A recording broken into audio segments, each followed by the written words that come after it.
Hello विद्यार्थियों। आज हम कक्षा 11 का एक टॉपिक पढ़ेंगे, जैव अणु बायोमोलिक्यूल्स। जैव अणु क्या होते हैं? तो जैव अणु की परिभाषा इस प्रकार से है, सजीव ऊतक में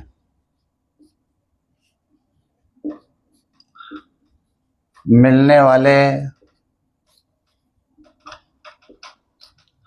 कार्बनिक यौगिक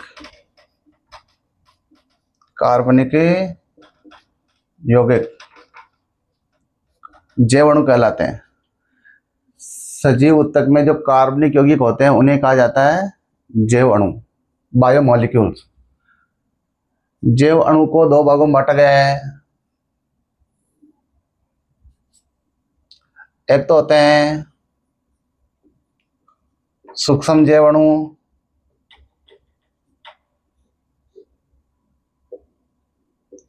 माइक्रो बायो मॉलिक्यूल्स, और दूसरे होते हैं वृहद जैव अणु, मैक्रो बायो मॉलिक्यूल्स।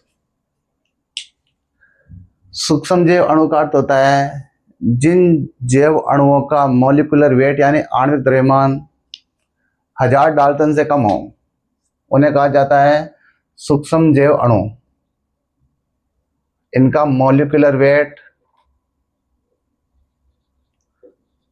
1000 डाल्टन से कम होता है। वृहद जैव अणु ऐसे जैव अणु जिनका मॉलिक्यूलर वेट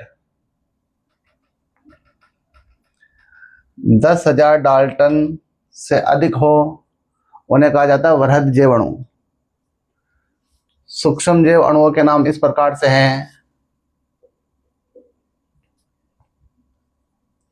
अमीनो अम्ल,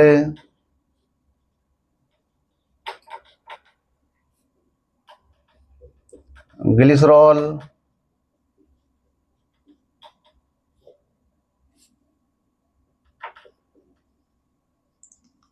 वसीय अम्ल,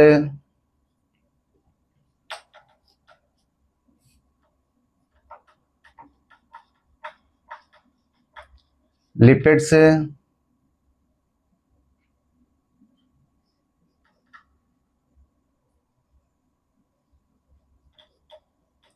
मोनोसैकेराइड्स,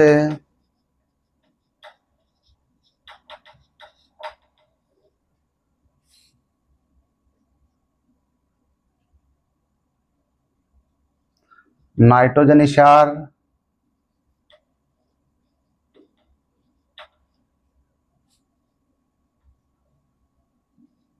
न्यूक्लियोसाइड,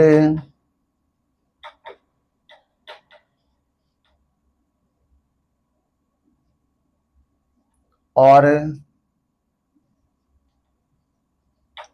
न्यूक्लियोटाइड।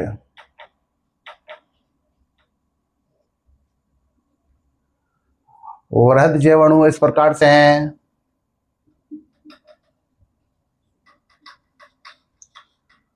प्रोटीन,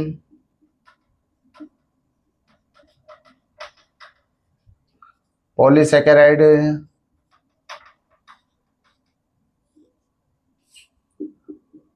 और न्यूक्लिक अम्ल, डीएनए और आरएनए।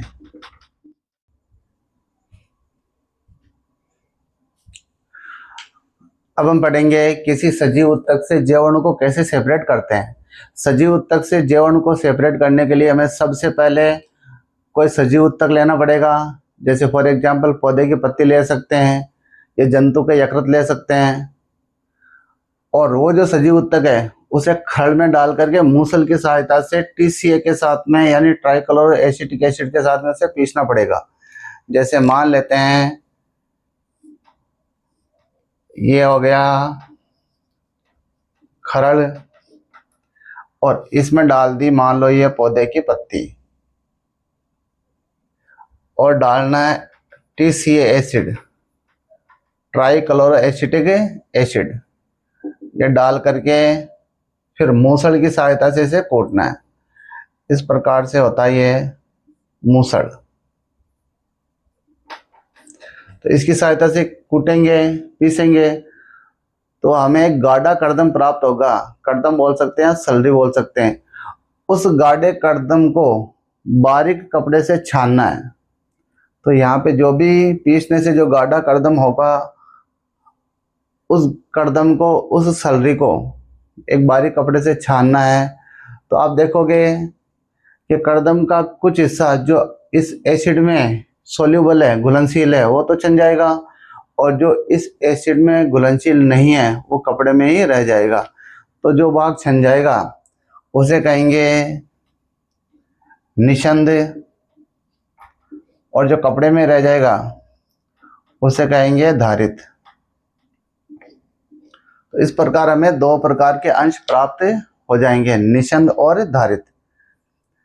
ये जो निशंद वाला भाग है, इसमें आपको सूक्ष्म जैव अणु प्राप्त होंगे केवल लिपिड को छोड़ करके। धारित वाला जो भाग है उसमें ये वरज जैव अणु प्राप्त होंगे और इनके साथ में लिपिड भी अपने को प्राप्त होगी। यानी निशंद में लिपिड के अलावा बाकी जितने भी सूक्ष्म जैव अणु हैं वो प्राप्त होंगे, और धारित में वरज जैव अणु प्लस लिपिड्स अपने को प्राप्त होगी। अब इन जैव अणुओं को सेपरेट करने की अलग अलग विधियां हैं। तो उन विधियों को इस्तेमाल करके इन जैव अणुओं को निशंद से और धारित से अलग कर लिया जाता है। यहाँ पर एक क्वेश्चन ये है कि जो लिपिड है, लिपिड सूक्ष्म जैव अणु होता है, यानी इसका मॉलिक्यूलर वेट कम है। तो ये सूक्ष्म जैव अणु है तो इसे निशंद में आ जाना चाहिए था, लेकिन ये धारित में ही रह जाता है। इसका कारण क्या है? इसका कारण ये है कि जब हम इसे सजीव ऊतक को पीसते हैं तो इसके भीतर जो लिपिड्स होगी वो आपस में जुड़ करके पुटिकाएं बना लेगी, और वो जो पुटिकाएं या वेसिकल जो है वो कपड़े से छन नहीं पाएगी और वो रह जाएगी धारित में। यहाँ पर एक बात और याद रखनी है, सूक्ष्म जैव अणुओं का जो अणुभार है 1000 डाल्टन से कम होता है, और अगर रेंज की बात करें तो 18 से लेके 800 डाल्टन तक होता है। तो इस प्रकार हमने जैव अणुओं के प्रकार पढ़ लिए।